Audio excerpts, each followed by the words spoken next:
Salut, c'est Manu, coach vocal. Bienvenue dans ce 17e épisode de Question Voix.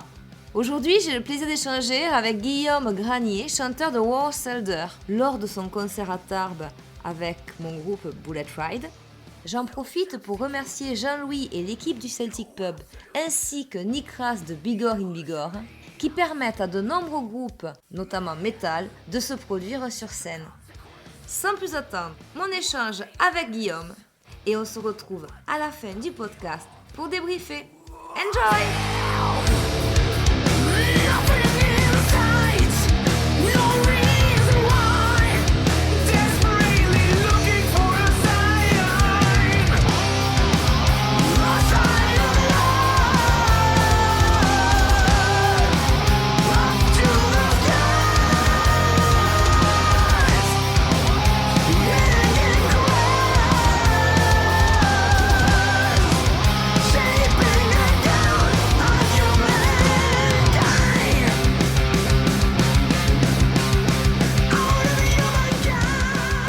Salut Guillaume!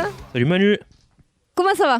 Bah écoute, très bien, après une bonne soirée. Ouais, c'était bon, vous êtes bien éclatés? Ah ouais, carrément, ouais. Elle a passé. Ouais. Un petit mot de la poule qui nous sert de bassiste. Voilà, alors je sais pas si ça va capter ou pas, mais c'est pas grave. Hein. Après, c'est le jeu du live. Exactement. Donc, tu as joué avec ton groupe? War Soldier. Ouais. Et on était à Tarbes là aujourd'hui, au Exactement, Celtic. Ouais. C'était super bien, on a bien mangé. Ouais, on a bien bouffé, on a passé une super soirée. T'as pu manger après toi ou pas? Ouais, un petit peu. Ouais, nickel. Ça va. C'est bon. Bon, alors dis-moi, raconte-moi un petit peu, depuis combien de temps tu chantes? Ben, ça commence à faire un petit moment. J'en discutais ce soir encore avec des personnes là, devant le Celtic. J'ai commencé mon premier groupe, je l'ai monté quand je suis arrivé à la fac, c'était en 98. Ouais. Donc, ça fait 25 ans cette année, hein, mine de rien, ça commence à faire. Et puis depuis 98, j'ai pas arrêté, puisqu'en fait j'ai enchaîné les groupes. Ouais. Toujours à peu près dans le même style, toujours avec certains musiciens, puisque James, qui est guitariste de War Soldier, on se suit depuis 98, on était déjà dans le même groupe. Donc voilà, donc ça fait 25 ans cette année. Ouais. Et au niveau du style musical que tu chantes, tu as commencé par du métal ou... Ça a toujours été métal. Ouais. Ça a toujours été ma grande passion, le métal. Ouais. Non, plus sérieusement, alors, c'est pas été toujours le même style de métal. Mm-hmm. Le tout premier groupe qu'on avait avec James, c'était plutôt heavy, sauce Maiden, mais bien influencé par tout ce qui était power. C'était la grande époque de Rhapsody, Stratovarius, etc. Quoi. Donc on était assez influencé par ça. Maintenant, on écoute ça a posteriori avec une oreille un petit peu amusée, parce que c'était pas terrible ce qu'on faisait, mais bon voilà. Donc ça a dérivé du heavy pur et dur, en passant par le power, vers le trash, et puis maintenant finalement avec War Soldier, un mélange de plein de styles différents. Quoi. Ouais. Et dis-moi, est-ce que tu as toujours fait de la saturation? Non, pas toujours. Ouais. C'est vraiment le tout premier groupe que j'avais. J'étais vraiment que dans les cleans purement maideniens. Ouais. Du clean assez haut en registre. Ouais. Mais j'ai vraiment commencé à faire des chants saturés quand je suis passé de Cobblestone, mon premier groupe, vers Arclight, mon second groupe. Mm-hmm. C'est là que j'ai commencé un petit peu à introduire du chant saturé, par petites touches. Ouais. Et j'ai vraiment mis le paquet quand j'ai intégré ce qui est aujourd'hui War Soldier. Ouais. Donc c'était en 2008, finalement ça commence à dater aussi, ça fait 15 ans qu'on joue ensemble. Le temps passe vite. Hein. Ouais. Et c'est vrai que dans War Soldier, j'ai eu tendance à faire la bascule. Et au départ, à mettre énormément de chants saturés, au détriment du chant clean. Mm-hmm. Et puis maintenant, je fais un petit peu le retour en arrière. C'est-à-dire que j'essaie au contraire de réintroduire des chants clean et vraiment des vocaux avec de jolies mélodies. Enfin, jolies mélodies. Moi, il y avait des mélodies. Ce qui me plaît en termes de mélodie, mais voilà, j'essaie de réintroduire de manière à équilibrer un petit peu. Quoi. Ouais. Est-ce que tu as eu des difficultés à trouver des chants saturés, à activer un petit peu ce style-là et ces techniques-là? Bah oui, je te mentirais pas, oui. Enfin, comme tout chanteur, c'est pas inné de faire du chant saturé. Mm-hmm. Bon après, voilà, je te parlerai pas de technique pure et dure parce que je connais vraiment rien, très sincèrement. Je suis autodidacte complètement et j'ai jamais pris de cours ou quoi que ce soit. D'accord, oui, en plus t'as pas pris de cours. Je me suis formé sur le tas, comme on dit. Donc non, c'est pas inné du tout, et c'est vrai que j'ai beaucoup galéré, notamment au début de War Soldier. Je me souviens, j'avais vraiment, ne serait-ce que sur une répé, j'avais une fatigue vocale qui était énorme. J'avais des maux de tête pendant les répés. Je chantais pas bien, je pense, tout simplement. Je n'avais pas les bonnes postures, pas les bonnes respirations. Ou la bonne résonance aussi. Aussi, voilà. Donc je pense qu'au début, j'ai quand même galéré, voilà, à trouver des postures vocales et des configurations, dans lesquelles je me sens bien et que je fais sans douleur, quoi. Voilà, vraiment. Et maintenant, du coup, là, c'est bon. Là, ça va, quoi. Donc, je veux dire, j'ai toujours de la fatigue vocale, parce que effectivement, je suis pas un as de la maîtrise de ma voix, donc j'ai de la fatigue vocale là, sur un concert qu'on vient de faire. Genre, à la fin du concert, j'étais vraiment rincé. Bon, j'ai encore de la voix, j'arrive à parler, mais bon, je sens que j'enchaînerai pas 2 à la suite, le même soir. Mais par contre, j'arrive à gérer à plus avoir de douleur vocale, quoi. D'accord. Je me fais pas mal en chantant, quoi. J'ai de la fatigue, mais je me fais pas mal. Et le lendemain, ça va, par contre. Et le lendemain, ça va très bien. Donc c'est juste de la fatigue sur le concert. Après, je sais qu'il y a des techniques, il y a des chanteurs qui arrivent vraiment à faire des concerts avec des gutturaux pendant 2 heures, 3 heures sans vraiment se fatiguer. Moi, je suis après loin d'être 2 là, heures, 3 heures, il faut y aller parce qu'en fait, il y a aussi le physique, parce que tu chantes avec tout le corps. Et là, je veux dire, vu ce qu'on a fait aujourd'hui, il y a une température ambiante qui était... on s'est liquéfié sur place ce soir. Donc il y a aussi ça. C'est vrai qu'il y a tout le physique qui entre en jeu, en fait, quand on chante. Et du coup, donc tu n'as pas pris de cours de chant, en fait? Tu n'as pas eu besoin? Alors, je ne vais pas dire que j'ai pas eu besoin, parce que je pense que très sincèrement, j'en aurais besoin. Ne serait-ce que pour apprendre à gérer la fatigue, apprendre à gérer la respiration. Je suis persuadé que c'est super important, mais j'ai jamais franchi le pas. J'ai failli franchir le pas l'année dernière, et il se trouve que j'ai été pris au boulot le jour où je m'étais inscrit sur une espèce de masterclass sur 2 journées sur du chant saturé avec le chanteur de Gorotte, je crois que c'était. Et au dernier moment, j'ai pas pu y aller. J'ai été pris au boulot et j'ai pas pu y aller. Ça s'est trouvé comme ça, quoi. Voilà. Mais je reste persuadé que c'est la bonne chose à faire, quoi. Mais c'est vrai que j'ai jamais franchi le pas et je devrais mettre un coup de pied au cul pour le faire. Bon, après, sur scène, tu gères, enfin voilà quoi, on voit pas qu'il y a de problème technique, tu vois ce que je veux dire, c'est pas quoi. Mais donc, je vais te dire quelque chose que je cache d'habitude. Je pense que je fais un peu illusion aussi, dans le sens où j'ai appris aussi, je sais ce que je peux faire, je sais ce que je peux pas faire. J'ai appris à mettre en avant ce que je sais faire. Y a des choses que j'arrive pas bien à faire et que je détourne un petit peu, tu vois. J'ai du mal, je sais que pour passer par exemple sur mes voix de coffre à mes voix de tête, ça va très bien. Pour repasser de mes voix de tête à mes voix de coffre, j'ai beaucoup plus de difficultés, tu vois. Bon, j'ai des petites choses comme ça. Donc on va dire que j'ai composé mes lignes vocales avec ce que je sais faire. Tu te l'arranges, quoi. Mais quelque part, ça marche très bien, ça marche sur scène, mais c'est bon. Des fois, c'est un petit peu de l'esbrouf, parce que je me dis, si je savais gérer certains trucs, peut-être que ce serait encore mieux, quoi. Après, faut pas se leurrer. Des fois, tu peux enregistrer un album avec des trucs particuliers, des techniques particulières, et finalement, en live, on va se le simplifier ou on va le faire un peu différemment. Mais de la même manière qu'imaginons si tu étais guitariste-chanteur, tu vas simplifier la guitare pour pouvoir être mieux au chant. Donc le chant, c'est pareil en fait. Donc même si sur un enregistrement, tu vas faire des trucs, enchaîner plusieurs techniques, parce que c'est ça, on est en constante adaptation tout le temps, suivant la hauteur, la voyelle, la technique, la saturation, tout ça. Et du coup, des fois, ça passe ou ça passe pas. Là, par exemple, moi, quand j'ai joué, il faisait tellement chaud. Mais d'habitude, j'enchaîne la phrase et le cri derrière. Là, j'ai fait une pause et puis j'ai fait mon cri après, quoi. Donc, non, mais c'est vrai. On se l'adapte, quoi. C'est vrai que si on écoute ce qu'on fait sur album, ce qu'on fait en live, il y a des morceaux que je chante un petit peu différemment. Tu vois, là, on a joué ce soir, en plein milieu du set, on avait un morceau qui s'appelle Pillars of Smoke, où je fais vraiment, j'ai beaucoup de gutturaux assez profonds sur les couplets et des chants très aigus sur les refrains. Et ce morceau-là, je sais qu'en milieu de set, si je me force, je risque de me faire mal pour la fin du set. Donc j'ai tendance, celui-là, à rajouter des gutturaux à certains moments pendant la fin pour me...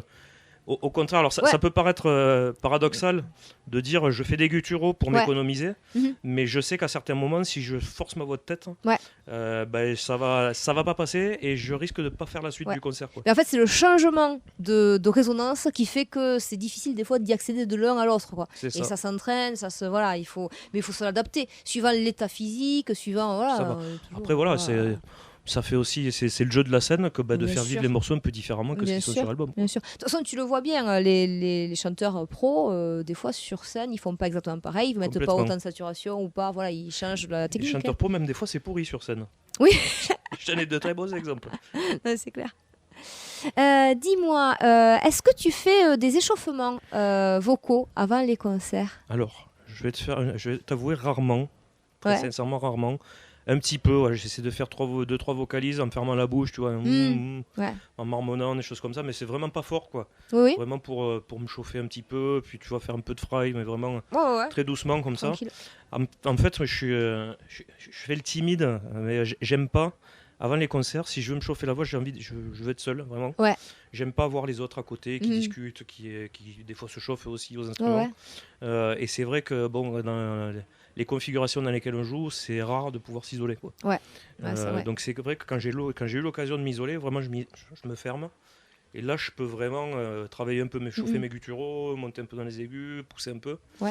Mais j'aime pas le faire quand il y a tout le monde autour là, qui gravite. En plus, les autres membres de mon groupe, c'est des abrutis, ils sont toujours en train de se foutre de ma gueule.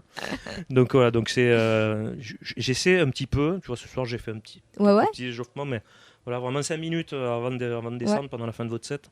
Et je me limite généralement à ça. Alors c'est vrai que je me dis souvent que tu vois, prendre des cours aussi, ça me permettrait peut-être d'avoir aussi quelques réflexes d'échauffement de voix un peu meilleur que ceux que j'ai, quoi. Après, les échauffements, c'est vraiment personnalisé à la personne et aux techniques que tu vas utiliser, quoi. Donc en fait, c'est pas, faut vraiment voir ce dont toi tu as besoin pour être en voix, en fait, dans la bonne résonance et que ce soit plus facile après. Mais c'est juste, même faire ce que tu as fait, ce que tu dis, à des semi-occlusifs, tu vois, où tu fermes à moitié pour chanter, pour chauffer la voix, ça permet de chauffer en douceur.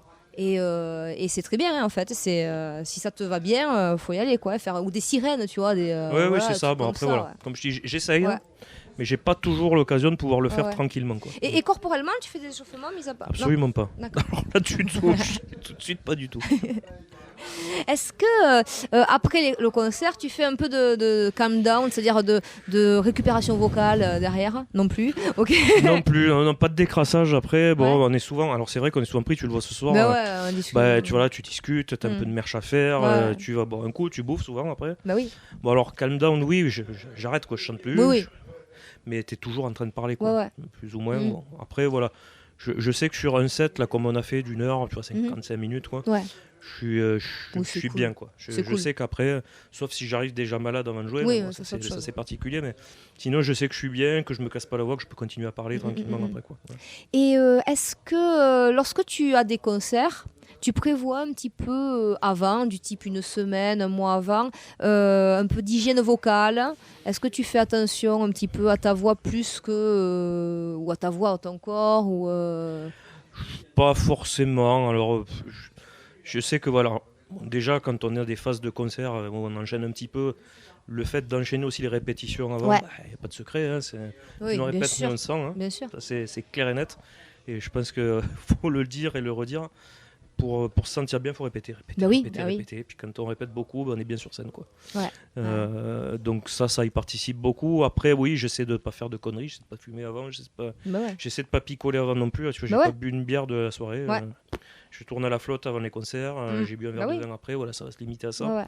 Donc pas d'abus là-dessus. Voilà, c'est déjà pas mal. Hein. C'est bien. Bravo. Et dis-moi, donc tu m'avais dit, quand on discutait avant, que tu as enregistré un album et que tu es allé à un studio pendant 3 jours, c'est ça? J'ai fait 4 jours ou 5 jours en studio. Oui, de voix. De voix. Donc, comment ça s'est passé? C'était de quelle heure à quelle heure? Combien de temps tu as chanté? Comment tu as senti ça, en fait? Alors, ça s'est passé très bien. Ça s'est passé très bien parce que déjà, on était chez quelqu'un qui est adorable et en qui on a totale confiance. Donc là on était vraiment chez lui dans le studio où il mixe, il masterise. Il m'avait installé une petite cabine mobile pour la prise de son. J'étais juste à côté de lui. Il m'avait fait vraiment un truc top, quoi. Il a fait une petite sélection de micros et puis vraiment il a eu une attitude pour m'inciter à prendre des postures même vocales comme si j'étais sur scène, etc. Il y a même des moments, tu vois, c'est la première fois qu'en studio on me dit mais si tu te sens pas bien là devant le micro qui est perché en hauteur pour chanter ce truc là, on sort le micro, tu le prends dans la main et tu fais comme si tu étais sur scène, tu te courbes. Et j'étais super content parce que vraiment j'ai pu passer des trucs que je ne sais pas passer très sincèrement en studio. Donc ça s'est très très bien passé à ce niveau-là. Après je te cache pas que ça a été vraiment super dur physiquement quoi. Parce que là on faisait des journées, grosso modo on faisait du 9h midi, 14h, 19h non-stop. C'est beaucoup, non-stop. C'est beaucoup. 3 heures de chant déjà c'est beaucoup et là 6 heures. Mais alors je dis pas que je chantais en continu. Oui. Mais voilà, tu fais la base d'un morceau, tu reprends, après tu reprends quelque part. Bon, on y regarde, on fait plusieurs prises sur le même morceau, tu regardes quelles sont les meilleures. Bon, là, il me dit, allez, il faudrait refaire cette partie. Et la concentration auditive aussi. Complètement, ouais. C'est un truc, c'est hyper complètement, et je m'en suis aperçu, tu vois, sur certains morceaux.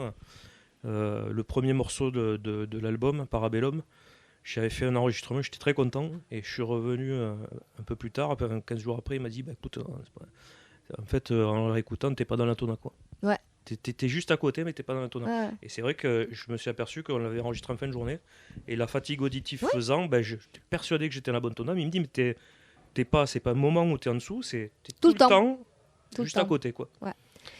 Et du coup, pour enregistrer, tu mets le casque des 2 oreilles ou juste un à moitié? Ça dépendait des morceaux, ça dépendait de la fatigue aussi, effectivement. Ouais. Parce qu'avec la fatigue en fin de journée, t'as plus tendance à mettre juste une oreille pour t'entendre mieux de l'autre. Ouais. Bon, il m'a pas forcé là-dessus. Mais tu fais comme tu veux, comme tu te sens à l'aise. Donc, on va dire que ça dépendait des moments, des morceaux, du moment dans la journée, quoi. D'accord. Donc, donc ça s'est très bien passé, mais c'était très très dur. Et je t'avouerai qu'en fin de journée, j'étais rincé complet, quoi. Complètement. Donc, tu m'as dit, lorsque il t'a permis de prendre le micro et de faire comme en live. Est-ce que tu as identifié l'énergie que tu utilises en live pour chanter tes morceaux? Donc, c'est-à-dire l'intention que tu fais par rapport au fait d'être en studio. En fait, on est un peu dans un lieu clos, on est complètement déconnecté de tout le monde, et voilà. Est-ce que le fait d'être dans l'intention et de créer, de vraiment vivre ce truc, t'aide au niveau des saturations? Ah oui, carrément, ouais, complètement. Je pense que la posture que j'ai quand je chante, même physique, moi physiquement, j'adopte la posture qui me va bien pour faire le type de saturation que je veux faire sur le moment, quoi. C'est ça. Tu l'as peut-être vu, alors je sais pas si je suis peut-être pas toujours super beau à regarder, je pense, quand je chante, mais c'est vrai que j'adopte des postures souvent un peu courbées, je me replie un peu, et parce que je sais qu'avec cette posture-là, je vais pouvoir sortir la saturation que je veux sur le moment. J'ai certaines saturations qui passent mieux si je suis plus courbé vers le bas, d'autres qui passent mieux si je suis relevé. Pareil pour les cleans, j'ai pas les termes techniques pour expliquer ça, mais bon, voilà, effectivement, et j'étais très content que Bruno au studio me permette de faire ça, parce que je pense très sincèrement que ça m'a permis de passer des trucs que j'aurais pas passé sinon statique devant un micro surélevé, quoi. De toute façon, le chant, c'est dans le mouvement. Et c'est vrai que quand on est en groupe, en plus avec l'énergie des gens derrière, enfin des musicos, tout ça, ça porte et on bouge plus, et en bougeant, la voix se libère plus, en fait. Complètement, ouais. Bon, sauf quand il fait trop chaud, et du coup... Ça va, je suis content ce soir, malgré la chaleur, ça va, c'est bien passé. C'était génial. Et du coup, est-ce que lorsque tu chantes tes morceaux, tu invoques un personnage intérieur ou une partie de toi pour faire des chants saturés? Non, pas forcément. Très sincèrement, le personnage, il est extérieur, il est à côté de moi, c'est le bassiste. Donc, j'ai pas besoin d'évoquer qui que ce soit. Non, je me mets pas dans une posture mentale, on va dire, particulière, quoi. Alors, je me dis que, ce serait peut-être intéressant que je pense à ça, effectivement, quand tu te trouves, parce que c'est vrai que quand tu te trouves devant des publics qui sont un peu statiques et qui te communiquent pas d'énergie, c'est plus compliqué, quoi. Et là, ce soir, tu vois, le public bougeait et tout, c'était très cool, donc j'ai pas eu de problème, tu vois, rentrer dans le concert, quoi. C'est vrai que ça nous arrivait des fois, tu sais, dans un public, ils sont là, ils écoutent, et puis bon... ils te communiquent rien, donc tu sais pas si c'est bien, pas bien, le son est bon, pas bon. Et c'est vrai que pendant que tu es en train de chanter, tu te questionnes sur ce que tu fais, quoi. Et ça, c'est pas bon, je pense, quoi. Donc c'est vrai qu'à ces moments-là, peut-être, je devrais, je vais pas réfléchir à me mettre dans un certain état d'esprit, passer, tu vois. À l'instant présent et à dire, voilà, je suis. Tu vois, par exemple, ce que je voulais dire, c'est, par exemple, Lady Gaga. Tu vois, c'est un exemple. Bon. Elle a son personnage. Pour moi. Voilà, nickel. Non, mais elle a son personnage. Non, si je prends la chanteuse de Battle Beast, elle a un personnage, tu vois. On va prendre un truc un peu plus qui nous parle mieux. Mais voilà, en fait, ou Ghost, ou voilà, tous ces groupes-là, ils ont des images dans le groupe qui leur permet aussi d'incarner quelque chose et de sortir d'eux-mêmes, en fait. Ouais, non, très sincèrement, j'ai pas de côté théâtral dans mon jeu, et donc j'en suis pas là du tout. La seule chose que j'essaie de faire, c'est vraiment de m'imprégner de ce que donne le public, quoi. Et comme je te dis, quand tu as un public qui est là, qui bouge, qui te fait profiter de ce moment-là, tu donnes tout et ça se passe super bien, et c'est plus compliqué quand tu as un public qui est statique, quoi. Est-ce que tu aurais un conseil ou une anecdote à dire pour les gens qui commencent la musique ou commencent à chanter en groupe, ou avec ta longue expérience Alors, j'ai une expérience relativement longue. Après, je suis pas un pro, donc je vais pas essayer de donner des conseils avisés, mais après, voilà, moi c'est vrai que je pense qu'il y a énormément de gens qui doivent chanter très bien et qui franchissent jamais le pas de se lancer, quoi. Moi, c'est vrai que ça a été compliqué de me dire, allez, je vais monter un groupe. J'ai jamais chanté sur scène, j'ai jamais chanté même avec des gens devant moi, j'ai jamais participé à une chorale, un truc, un machin. Et voilà, je sais que je peux chanter, on va le faire, quoi. Et c'est vrai que je pense que c'est plus compliqué de se dire je vais chanter devant des gens que je vais jouer de la guitare devant des gens, ou je vais jouer de la basse devant des gens. Tu vois, il y a un côté où tu te mets plus à nu en chantant qu'en jouant d'un instrument. Alors, ça, c'est la sensation que j'ai. Oui, non, mais je suis d'accord. Et donc, je pense que faut se jeter à l'eau, quoi, tout simplement. Faut y aller, quoi. Après, ça passe pas, quoi. Donc, j'ai eu de la chance que ça passe. Mais je pense que, voilà, si une personne veut vraiment se lancer dans le chant, métal ou autre, faut y aller, quoi. Faut sur son cœur, et puis on y va, quoi. Et on enlève les peurs de... Ça, et puis tellement de gens ne le feraient pas, si tu veux, eux-mêmes, que même si t'es pas super bon, tu vas quand même avoir la gratitude des gens, bien sûr. Et puis l'émerveillement un petit peu quand tu te produis en concert, le live, etc., quoi. Ah, mais justement, est-ce que tu connais le Vocal Generosity Effect? Oui, alors j'ai entendu parler de ça, effectivement. Comme quoi les gens te passent tes défauts parce que tu leur communiques un truc, quoi. Une émotion, écoute, une intention. J'espère qu'ils ont beaucoup de générosité vocale envers moi. Envers nous, Envers nous. Surtout envers moi. Mais effectivement, un musicien, on va moins, si c'est un peu faux, tout ça, on va moins être indulgent qu'envers un chanteur ou une chanteuse qui va passer des émotions, comme quand on parle, comme quand on s'exprime, en fait. Donc c'est vrai que c'est quelque chose qui... Alors moi, je sais que moi, en tant que public, je suis pas du tout comme ça, parce que je passe absolument rien aux musiciens. Mais bon, je peux comprendre le concept. Par rapport aux chanteurs, par rapport aux musiciens. Ouais, moi je sais que je vais voir un concert, j'ai un chanteur qui est faux, ça me fait chier. Mais bien sûr. Et je vais voir un concert, j'ai un guitariste qui est faux, ça me fait chier aussi, quoi. Oui. Mais je passe pas plus aux chanteurs qu'aux autres. D'accord. Si tu veux, quoi. Voilà. Après, c'est peut-être une déformation aussi. Alors, je sais que t'es musicien, tu fais gaffe beaucoup plus aussi. Ouais, je sais que personnellement, au-delà de ce que je mets comme intonation ou ce que je veux rendre dans mes vocaux, vraiment, moi, je me concentre sur la justesse. Tu vois. Je veux vraiment, je veux pas être faux, quoi. Ouais. Et donc, je mets un tel effort à me concentrer sur la justesse que je le passe pas forcément. Quelque chose que je passe pas forcément aux autres, quoi. Ok. Écoute, je te remercie beaucoup. Merci à toi. Si tu veux rajouter quelque chose pour... je te remercie encore une fois merci. De permettre de participer à ce podcast, et puis pour la soirée qu'on a passée, parce qu'on s'est régalé. C'est cool. C'était un super concert, et j'espère qu'on aura l'occasion de se refaire ça. Ah, mais avec grand plaisir. Mais écoute, je te fais un petit bye-bye. Bye. Ciao. Merci, Manu. Ça, on va se voir si tu me ramènes en voiture. Alors, exactement, c'est ça. Voilà. Merci beaucoup, Guillaume. Merci, Manu. À bientôt, ciao. Ciao.